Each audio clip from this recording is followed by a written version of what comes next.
하나님의 은혜와 기도 응답이 있는 새벽 되기를 예수님의 이름으로 축복합니다. 계속해서 요엘서 말씀을 우리가 새벽마다 살펴보고 있습니다.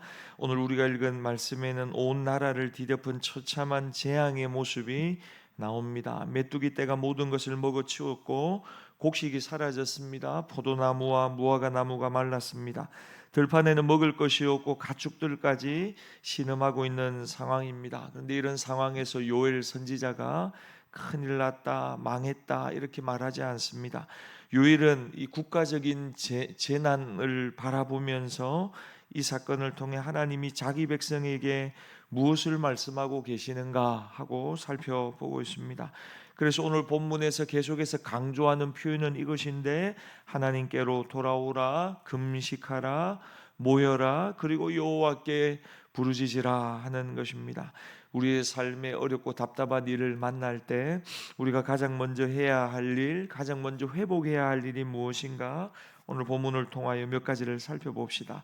첫 번째로 하나님 앞에 자신을 낮추어야 합니다. 어렵고 힘들고 답답한 일을 만났을 때 믿음의 백성이 해야 될 첫 번째 삶의 모습은 하나님 앞에 자기를 낮추는 것입니다. 우리 13절 말씀 같이 한번 읽겠습니다. 13절입니다. 시작. 제사장들아, 너희는 굵은 배로 동이고 슬피 울지어다. 제단에 수종드는 자들아, 너희는 울지어다. 내 하나님께 수종드는 자들아, 너희는 와서 굵은 베옷을 입고 밤이 새도록 누울지어다. 이는 소재와 전제를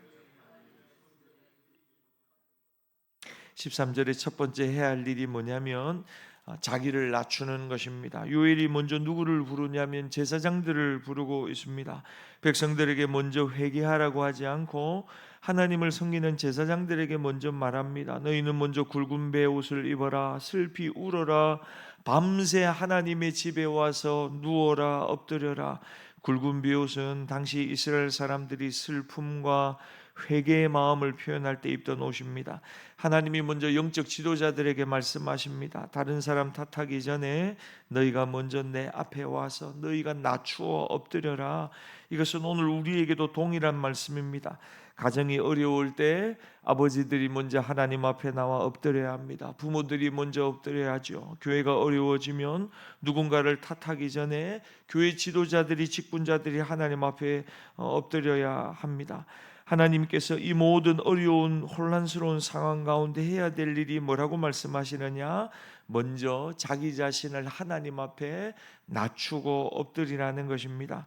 특별히 제사장들이 먼저 오라는 말씀은 영적인 책임을 맡은 사람들에게 더 무거운 말씀을 주시는 것입니다. 먼저 하나님 앞에 나와 엎드려야 한다, 기도해야 한다. 그래서 이 새벽에 우리가 먼저 기도하는 것은 하나님, 다른 사람이 아니라 먼저 자기 자신을 살피는 마음이 있게 해주시고 우리가 먼저 하나님 앞에 나와 엎드리게 하옵소서. 두 번째, 어려울수록 우리가 먼저 함께 해야 할 일은 함께 하나님 앞에 모여야 합니다. 우리 14절 말씀 같이 한번 읽겠습니다. 시작. 너희는 금식일을 정하고 송해를 소집하여 장로들과 이 땅의 모든 주민들을 너희 하나님 여호와의 성전으로 모으고. 두 번째, 어려울수록 우리는 함께 하나님 앞에 모여야 합니다. 여기에 계속해서 동사가 등장합니다. 금식하라, 성회를 소집하라, 모이라, 부르짖으라. 재앙 앞에서 하나님께서 백성들을 흩어놓지 않고 오히려 하나님 앞으로 불러 모으십니다. 요일이 말합니다. 장로들만 모이지 말고, 제사장들만 모이지 말고 이 땅의 모든 주민들을 모으라. 왜 그렇습니까? 이 국가적인 재앙은 몇 사람들만의 문제가 아니라는 거죠. 공동체 전체가 하나님 앞에 서야 할 문제입니다. 그래서 하나님께서는 위기의 때에 기도의 자리로 우리를 다 불러 모으시는 것입니다. 우리는 평안할 때 하나님을 잘 찾지 않을 때가 많습니다. 그래서 하나님이 오히려 위기의 때에 기도의 자리로 우리 모두를 불러 모으는 것입니다. 내가 해결하지 못하는 그 어려운 일을 찾을 때 하나님이 우리를 깨우시는 것입니다. 하나님 앞으로 불러 모으시는 것이죠. 어떤 어려움도 하나님을 더 깊이 찾는 기회가 될 수 있다는 것입니다. 그러므로 성도에게 위기의 때는 하나님과 멀어질 때가 아니고 오히려 하나님 앞에 더 가까이 나아갈 때입니다. 그리고 요엘은 말합니다. 하나님 앞에 나와서 부르짖으라, 여호와께 부르짖으라. 그냥 하나님 앞에 나와서 멍하니 생각하라는 것이 아니고 부르짖으라 하는 것입니다. 하나님 앞에 부르짖을 때 하나님이 역사하실 것입니다. 그리고 하나님이 주시는 그 심판의 날에 다시 한번 회복의 역사가 있을 것입니다. 요엘서의 큰 줄기는 여호와의 날, 심판의 날이 있지만 여호와의 날이 회복의 날이 될 수도 있다는 것입니다. 심판으로 끝나지 않고 하나님은 그 심판을 언제나 회복으로 연결시킨다고 요엘서는 우리에게 이야기하고 있습니다. 우리 15절 말씀 같이 한번 읽겠습니다. 시작. 슬프다 그날이여 여호와의 날이 가까웠나니 곧 멸망같이 전능자에게로부터 이르리로다. 여호와의 날은 구약 성경 특별히 선지서의 큰 주제이기도 합니다. 심판의 날이 불현듯이 온다는 거죠. 그런데 그 심판은 여호와의 날은 심판으로 끝나지 않습니다. 늘 회복으로 연결되어지는 것입니다. 메뚜기 재앙은 정말 무서운 재앙입니다. 남는 게 없습니다.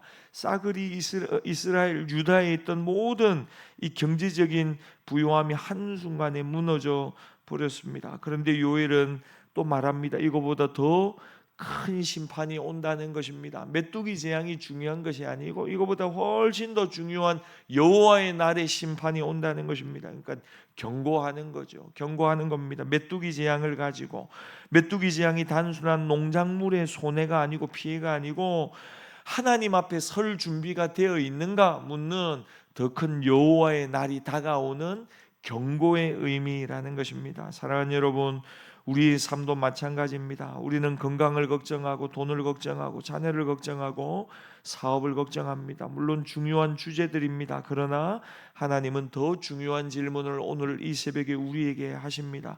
너는 지금 당장 하나님 앞에 설 준비가 되어 있느냐는 것입니다.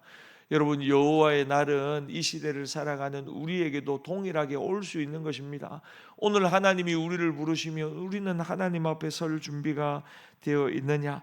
그래서 신앙생활의 중요한 목적은 이 땅에서 아무 문제 없이 풍요롭게 사는 것이 아닙니다. 어떤 순간 어떤 상황에서도 하나님의 부름 앞에 설 준비를 하며 살아가는 것입니다. 하나님을 바라보며 사는 거죠. 그래서 때로는 삶의 어려움이 우리에게 중요한 사실을 깨닫게 합니다. 내가 내 인생의 주인이 아니구나. 내가 붙들고 있는 모든 것들이 허무하게 어느 순간 내 손을 떠나는 순간이 반드시 있겠구나. 내가 하나님 앞에 설 날이 있구나 하는 사실입니다. 그래서 고난은 우리의 눈을 세상에서 하나님께 돌려놓기도 합니다.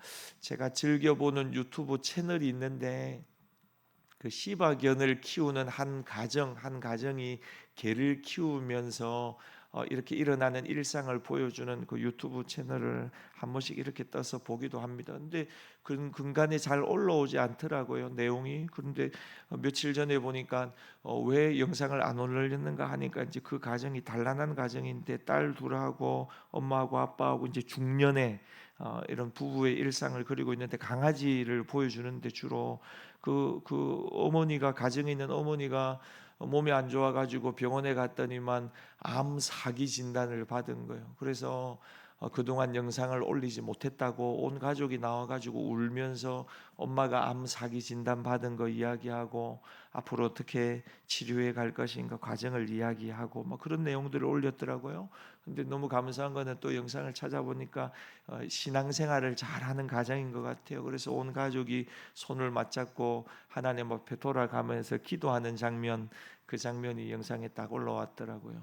그러니까 자기의 소회를 이야기하는데 정상적으로 그냥 평범한 일상을 살아가는데 몸이 좋지 않아서 그냥 가까운 병원에 갔더니 큰 병원에 가보라고 하고 큰 병원에 갔더니만 암이라는 이야기를 하고 암이라고 이야기를 했는데 빨리 잘 왔다 치료받으면 좋겠다 하는데 그게 또 사기라고 해서 여러 군데 전이가 되었다고 하고 그러니까 사기라고 하니까 그냥 가슴이 덜컥 내려앉죠. 근데 그 영상에 보니까 사기는 그냥 빨리 발견됐지만 많이 전이가 된 것뿐이라고 자기들끼리 막 입을 맞춰가지고 큰 소리로 밝게 명랑하게 이야기를 하는데 그걸 보면서 또 마음이 짠하더라고요.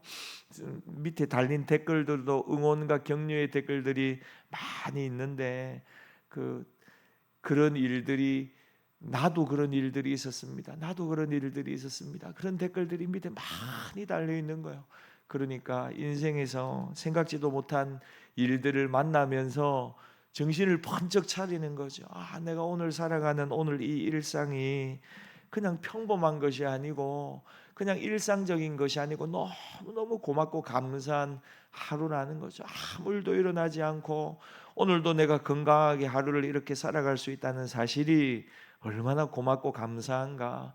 그 중한 병을 발견하고 난 뒤에 그걸 다시 새삼스럽게 깨닫게 된다는 것입니다. 여러분, 여호와의 날이, 이 구약의 큰 주제인 여호와의 날이 우리에게도 얼마든지 하나님의 심판이, 하나님의 부르심이 우리에게도 얼마든지 올 수 있다는 사실을 이 새벽에 우리도 기억해야 합니다. 내 인생의 주인이 내가 아닌 것, 내가 하나님 앞에 설 날이 언제일지 알지 못한다는 것, 내가 영원히 이 땅에서 영원히 이 모습으로 살아가는 것도 아니라는 것. 그래서 여러분, 고난은 우리의 눈을 세상에서 하나님을 향하여 선명하게 집중시킬 수 있게 만든다는 것입니다. 마지막입니다. 네 번째로, 모든 것이 막혀도 우리는 하나님 앞에 나와 부르짖어야 합니다. 16절부터 상황이 얼마나 심각했는가 우리에게 보여주고 있습니다. 먹을 것이 우리 눈앞에 끊어지지 아니하였느냐, 기쁨과 즐거움이 우리 하나님의 성전에서 끊어지지 아니하였느냐. 17절에 보니까 씨가 흙덩이 아래에서 썩고 창고는 비었습니다. 18절에는 가축들이 탄식합니다. 20절에는 들짐승들까지 하나님을 향해서 헐떡거리고 있다 그러죠. 사람만 어려움을 겪은 것이 아니고 온 땅이 신음합니다. 곡식도 물도 목초지도 가축도 먹을 것이 없는 상황입니다. 쉽게 말하면 인간이 할 수 있는 모든 방법이 다 가로막혀 있는 것입니다. 그때 요엘이 19절에서 무엇이라고 합니까? 여호와여 내가 주께 부르짖으오니, 이렇게 이야기합니다. 내가 주께 부르짖으오니. 저는 오늘 본문이 이 한 구절이 오늘 하나님이 이 새벽에 우리에게 말씀하시는 바라고 믿습니다. 여호와여 내가 주께 부르짖으오니. 요일이 문제를 분석하고 현실을 이야기하는 것에서 끝나지 않습니다. 누구의 책임인가 따지는 것으로 마무리 짓지도 않습니다. 막막한 상황 가운데 여호와여 내가 주께 부르짖습니다. 사랑하는 여러분, 이 새벽에 우리가 해야 할 일이 무엇입니까? 여호와여 내가 주께 부르짖습니다. 하나님 앞에 나와 부르짖는 그 모습을 회복하는 저와 여러분들이 다 되시기를 바랍니다. 처참하게 무너진 유다 땅을 바라보며 오늘 요일이 외치는 이 한마디, 여호와여 내가 주께 부르짖습니다. 그리고 거기에서 회복이 시작되는 것입니다. 어렵고 힘든 상황 순간일수록 하나님 앞에 나와 여호와여 내가 주께 부르짖습니다 라고 기도하고 고백하는 저와 여러분들이 다 되시기를 주의 이름으로 축복합니다. 주신 말씀 가지고 이 새벽에 함께 기도하며 나갑시다. 하나님 아버지, 여호와여 내가 주께 부르짖습니다. 기도의 부르짖음이 끊어지지 않는 개인과 가정과 우리 교회 되게 해달라고 또 기도하십시다. 기관과 교육부서의 부흥을 위해서 기도하십시다. 새 가족을 보내주시고 일꾼들이 세워지도록 기도해 주십시오. 그리고 또 우리 담임 목사를 위해서 또 기도해 주십시오. 하나님, 교회가 성령 충만한 분위기로 하나님을 기쁘시게 해드리는 방향으로 나아가게 하시고 잠들어 있는 영혼 얻게 하시고 하나님 늘 하나님 앞에 깨어있는 우리 모두 되게 하옵소서. 주신 말씀 가지고 기도하시겠습니다. 우리 주여 한번 부르짖고 간절히 기도합시다. 주여, 하나님 아버지 감사합니다.